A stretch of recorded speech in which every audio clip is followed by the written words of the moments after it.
Hey everyone, and welcome back to another reading of The Hobbit by JRR Tolkien. Today we are finishing up chapter 12, and if you guys remember last time, it was a little bit of a cliffhanger. So I've got my book here, and then I also brought a little friend with me. So this is my little Smaug. As you guys remember from the story, he's a red gold dragon, and he's a bit fierce. So I am not going to be able to do a very good Smaug voice as in the movies. If you guys remember, the very talented Benedict Cumberbatch did the voice talent of him. He is fantastic. I probably don't sound like a dragon at all, but Smaug just started speaking and he knows that Bilbo's there. He doesn't know how, he doesn't know where, he's very confused, but he's very angry. So I brought my little Smaug with me. I don't actually have anywhere to put him, so I'm just going to set him down, but this is where we're at today, so I thought it would be kind of fun to bring him. So let us jump right back into chapter 12. If you did not just watch the other part of it, Bilbo crept down. He stole a cup from Smaug before he woke, and when Smaug woke, he found that the cup was gone, and he was enraged. And he went throughout the countryside, and now they have no ponies, and they're kind of stuck because he knows somebody's there. He just doesn't know where. So Bilbo's going to go creep back down and see what the situation is. And right as he gets there, Smaug wakes up. He's very suspicious. So let's see where this goes. Well, thief, I smell you and I feel your air. I hear your breath. Come along. Come help yourself again. There's plenty to spare. But Bilbo was not quite so unlearned in dragon lore as to all of that. And if Smaug hoped to get him to come nearer so easily, he was disappointed. No thank you, O Smaug the Tremendous, he replied. I did not come for presents. I only wished to have a look at you and to see if you were as truly great as the tales said. I did not believe them. Do you now? Said the dragon, somewhat flattered, even though he did not believe a word of it.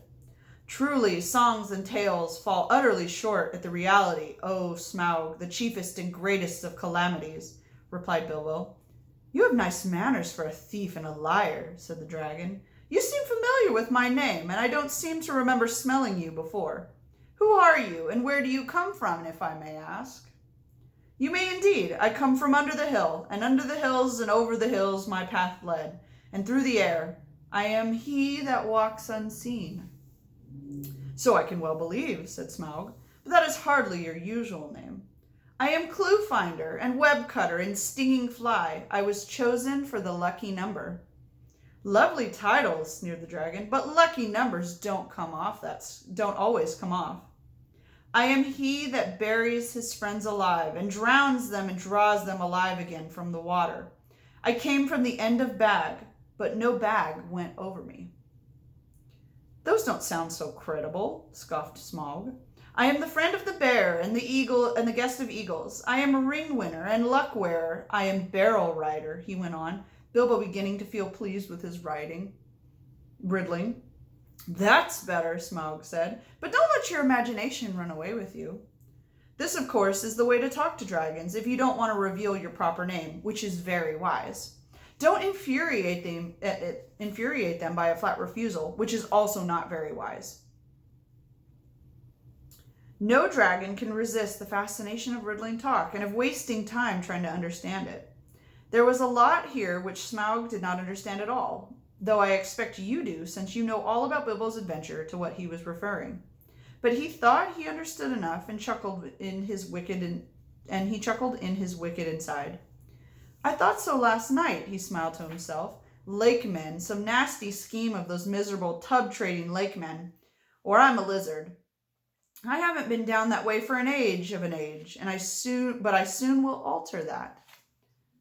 Very well, O Barrel Rider, he said aloud. Maybe Barrel was your pony's name, and maybe not, though it was fat enough. You may walk unseen, but you did not walk all the way.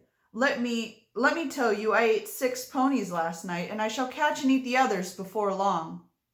In return for the excellent meal, I will give you one piece of advice for your good. Don't have more to do with dwarves than you can help. Dwarves? Bilbo said in pretend surprise. Don't talk to me, said Smaug. I know the smell and the taste of dwarf. No one better. Don't tell me that I can eat dwarf-ridden pony and not know it. You come to a bad end if you go with such friends, thief, barrel rider. Don't mind if I tell you to go back and tell them so for me. But he did not tell Bilbo that there was one smell he could not make out. Hobbit smell. It was quite outside his experience, and it puzzled him mightily. I suppose you got a fair price for that cup last night, he went on. Come now, did you? Nothing at all? Well, that's just like them. I suppose they are skulking outside, and your job is the dangerous work. And get what you can when I'm not looking. For them? You would get a fair share? Don't believe it. If you get off alive, you'll be lucky. Bilbo was now beginning to feel uncomfortable. Whenever Smaug's roving eyes, seeking for him in the shadows, flashed across him, he trembled, and an uncomfortable desire seized hold of him to rush out and reveal himself and tell all the truth to Smaug. In fact, he was in grievous danger of coming under the dragon's spell, but plucking up courage, he spoke once again. You don't know everything, O Smaug the Mighty, he said. Not gold alone brought us hither. Ha ha! You admit us, laughed Smaug. Why not say us 14 and be done with it, Mr. Lucky Number? I am pleased to hear that you had other business in these parts besides my gold. In that case, you may perhaps not altogether waste your time. I don't know if it has occurred to you that even though you could steal the gold bit by bit, a matter of 100 years or so, you could not get very far. Not much use on your mountainside. Not much use in the forest. Bless me. Have you ever thought of that, Catch? A 14th share, I suppose, or something like that. Were the terms, eh? But what about delivery? What about cartage? What about armed guards and tolls? And Smaug laughed aloud. He had a wicked and wily heart, and he knew his guesses were not far out, though he had suspected the lakemen were at the back of the plans, and that most of the plunder was meant to stop there at the town and by the shore in his young days that had been called Esgaroth. You will hardly believe it, but poor Bilbo was really very taken aback. So far, all of his thoughts and energies had been concentrating on getting to the mountain and finding the entrance. He had never bothered to wonder how the treasure was to be removed, certainly never how any part of it might fall under his share and be brought back to him all the way to Bag End, Underhill. Now a nasty suspicion began to grow in his mind. Had the dwarves forgotten this important point too, or were they laughing in their sleeves at him the whole time? That is the effect of dragon talk that has on the inexperience. Bilbo, of course, ought to have been on his guard, but Smaug was rather an overwhelming personality. I tell you, he said in an effort to remain loyal to his friends and to keep up his end, that gold was only an afterthought with us. We came over the hill and under the hill, by wave and wind, for revenge. Surely, O Smaug, the unaccessibly wealthy, you must realize that your success has made some bitter enemies. Then Smaug really did laugh, a devastating sound, which shook Bilbo to the floor, while far up in the tunnels, the dwarves huddled together and imagined that the hobbit had come to a sudden and nasty end. Revenge, he snorted, and the light of his eyes lit the hall from floor to ceiling like scarlet lightning. Revenge! The king under the mountain is dead, and where are his kin that dare seek revenge? Geraint, Lord of Dale, is dead, and I have eaten his people like a wolf among sheep. And where are his sons? Where are his sons' sons that dare approach me? I kill where I wish, and none dare resist. I laid low the warriors of old, and their like is not known in the world today. Then I was young, and tender. Now I am old and strong. Thief in the shadows, he gloated. My armor is like tenfold shields. My teeth are swords, my claws spears. The shock of my tail a thunderbolt, my wings a hurricane, and my breath death. I have always understood, said Bilbo in a frightened squeak, that dragons were softer underneath, especially in the regions of the chest. But doubtless one so fortified like you has thought of that. The dragon stopped short at his boasting. Your information is quite antiquated, he snapped. I am armored above and below with iron scales and hard gems. No blade can pierce me. I might have guessed, said Bilbo. Truly, there can be nowhere found in the equal of Lord Smaug, the impenetrable, what magnificence you possess at a waistcoat of fine diamonds. Yes, it is rare, wonderful indeed, said Smaug, absurdly pleased. He did not know that the Hobbit had already previously caught a glimpse of his particular undercovering on his previous visit, and was itching for a closer view, for reasons of his own. The dragon rolled over. "Look, what do you say to that?"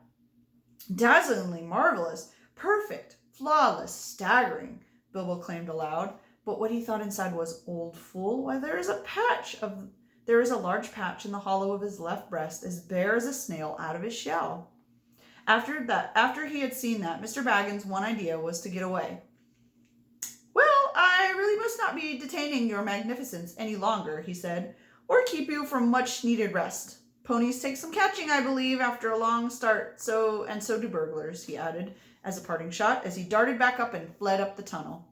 It was an unfortunate remark, for the dragon spouted terrific flames after him, and fast though he sped up the slope, he had not gone on nearly far enough to be comfortable before the ghastly head of Smaug was thrust through the opening behind. Luckily, his whole head and jaws could not squeeze in, but the nostrils sent forth flame and vapor to pursue him, and he was nearly overcome and stumbled blindly in great pain and fear. He had been feeling rather pleased with the cleverness of his conversation with Smaug, but his mistake at the end shook him into better sense. "Never laugh at live dragons, Bilbo, you fool," he said to himself, and it became a favorite saying of his later and passed into proverb. "You aren't nearly through with this adventure yet," he added, and that was pretty true as well. The afternoon was turning into evening when he came out again and stumbled and fell in a faint on the doorstep. The dwarfs revived him and doctored his scorches as well as they could, but it was a long time before the hair on the back of his head and his heels grew properly again. It had all been singed and frizzled right down to the skin. In the meantime, his friends did their best to cheer him up, and they were eager for his story, especially wanting to know why the dragon had made such an awful noise and how Bilbo had escaped. But the Hobbit was worried and uncomfortable, and they had difficulty in getting anything out of him. On thinking things were over, he now regretted some of the things he had said to the dragon, and was not eager to repeat them. The old thrush was sitting on a rock nearby, with his head cocked to the side, listening to what was said. It shows what an ill temper Bilbo was in. He picked up a stone and threw it at the thrush, which merely fluttered aside and came back. "Drat that bird," said Bilbo crossly. "I believe he is listening, and I don't like the look of him."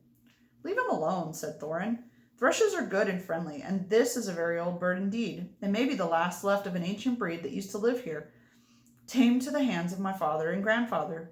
They were long-lived and a magical race, and this might even be one of those that were alive then, a couple 100 years ago or more. The men of Dale used to have the trick to understanding their language, and used them for messengers to fly to the men of the lake and elsewhere." "Well, then he'll have news to take to Lake Town tonight, all right, if that's what he is after," said Bilbo, "though I don't suppose there are any people left that could trouble with thrush languages." "Why, what happened?" cried the dwarfs. "Do get on with your tale."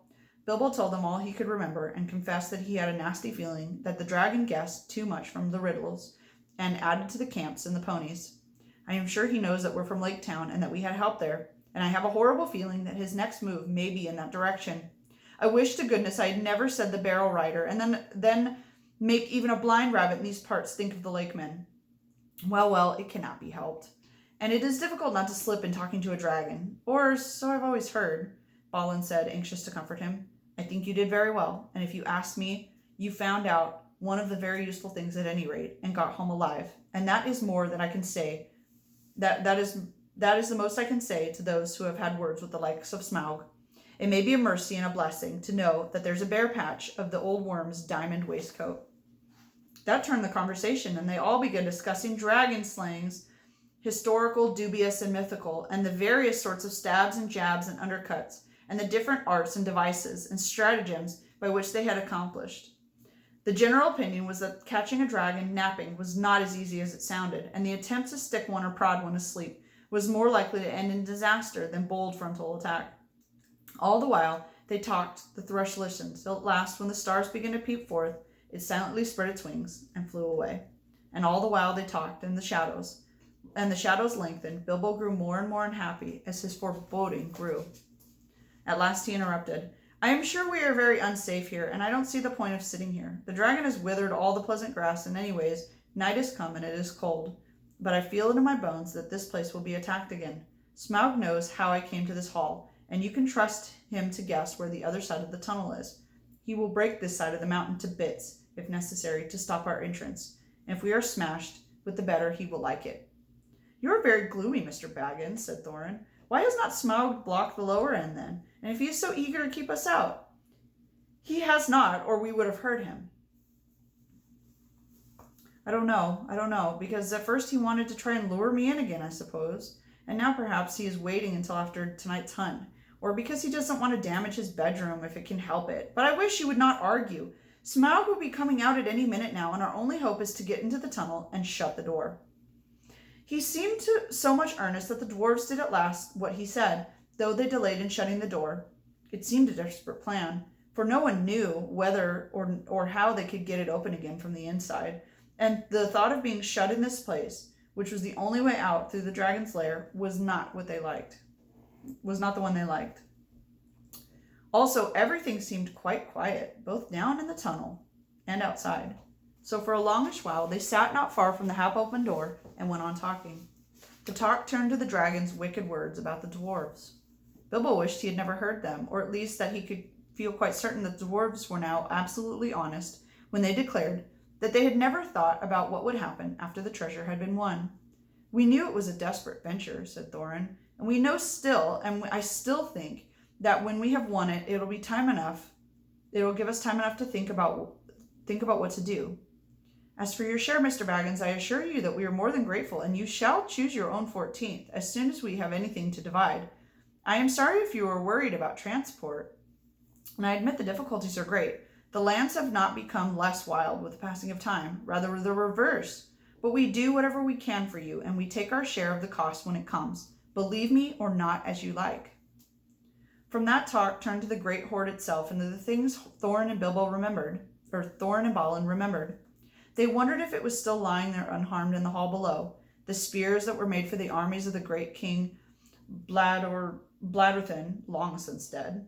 Each had thrice forged head, and their shafts were inlaid with cunning gold, but they were never delivered or paid for. Shields made for warriors long dead, the great golden cup of Thror, two-handed, hammered and carven with birds and flowers, those whose eyes and petals were of jewels. Coats made of mail, gilded and silvered and impenetrable. The necklace of Giron, lord of Dale, made from 500 emeralds, green as grass, which gave for the arming of his eldest son in a coat of dwarf-linked rings, just like the like of which had never been made before. For it was wrought of pure silver to the power and the strength and triple of steel. But the fairest of all was the great white gem the dwarves had found beneath the root of the mountain, the heart of the mountain, the Arkenstone of Thrain. The Arkenstone, murmured Thorin in the dark, half dreaming with his chin upon his knees. It was like a globe with 1,000 facets. It shone like silver in the firelight, like water in the sun, like snow under the stars, like the rain upon the moon. But the enchanted desire of the hoard had fallen from Bilbo. Although their talk he was only half listening to them. He sat nearest to the door with one ear cocked to the beginning of a sound without. His others were alerted for the echoes beyond the murmurs of the dwarves, for any whisper of movement from far below. Darkness grew, and he grew ever more unsteady. Shut the door, he begged them. I fear that dragon in my marrow. I like this silence far less than the uproar from last night. Shut the door before it is too late. Something in his voice gave the dwarves an uncomfortable feeling. Slowly, Thorin shook off his dreams and got up and kicked away the stone that wedged the door. Then they thrust it upon it and closed it with a snap and a clang. No trace of the keyhole was left on the inside. They were shut in the mountain, and not a moment too soon. They had hardly gone the distance down the tunnel when a blow smote the side of the mountain like a crash of battering rams that made the forest oaks swung by giants. The rock boomed and the wall cracked, and the stones fell from the roof on their heads. What would have happened if the door had still been open? I don't like to think. But they fled further down the tunnel, glad to be alive. While behind them, outside, they heard the roar and the rumble of Smaug's fury. He was breaking rocks to pieces, smashing walls and cliff with the lashings of his huge tail, till their lofty camping ground, the scorched grass and the thrush's stone, the snail-covered walls, the narrow ledge, and all disappeared in a jumble of smithereens. In an avalanche of splintered stones fell over the cliff to the valley below. Smaug had left his lair in silent stealth, quickly soared to the air, and then floated heavily and slowly in the dark like a monstrous crow down the wind towards the west of the mountain, in hopes of catching unawares something or somebody there, and of spying to the outlet of the passage which the thief had used. This was the outburst of his wrath, when he could find nobody and see nothing, even when he guessed the outlet must be there. After he had left off of his rage in this way, he felt better, and thought in his heart that he would not be troubled again from that direction. In the meanwhile, he had further vengeance to take. "Barrel rider," he snorted, "your feet came from the water side and up the water, and you came without a doubt. I know your smell, but if you are not one of those men of the lake, you had their help. They shall see me and remember who is real king under the mountain." He rose in fire and went away towards the running river. So, the company has gotten a little bit of a break because now Smaug has gone away. Unfortunately, Smaug is now flying towards Lake Town. He doesn't know if the dwarves have help from the Lake Town people, but he can only imagine that they do because that's the closest settlement to them. So now we are going to see the dwarves and Smaug part from each other. I have mentioned this before, but if you have seen the movies, this is different. It has been different since the barrel ride, but things are about to get a lot more different. You're going to see that the fight with Smaug and the fight in the mountain and all that kind of stuff is going to be very different than it is in the movie. So if you are hoping for certain things to happen, keep your expectations low. If you've never watched the movie, then you have something to go into afterwards. But things are about to get very interesting. We have just finished chapter 12, and we are moving into chapter 13 next. And as you can see, we are very close to the end. This is kind of the last hurrah for our group. So, Smaug and I wish you a very happy week, and I hope that you join us for chapter 13 next time. Bye.